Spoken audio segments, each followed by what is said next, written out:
सर्वांना सूचना, माझ्या मागे जे उद्देशिकाचे वाचन होईल त्याला तुम्हाला पुन्हा म्हणायचं आहे.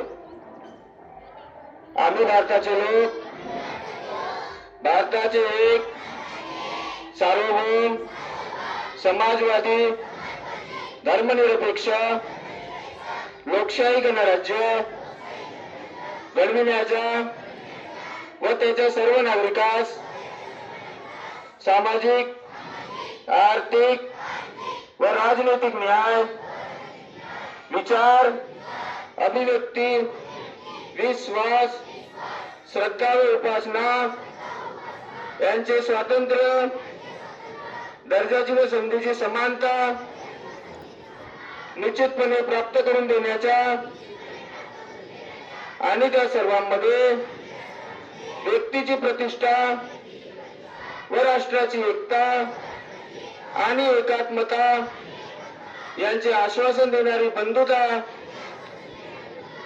प्रवर्धित करण्याचा संकल्पपूर्वक निर्धार करून आमच्या संविधान सभेत आज दिनांक 26 नोव्हेंबर 1949 रोजी याद्वारे हे संविधान अंगीकृत आणि अधिनियमित करून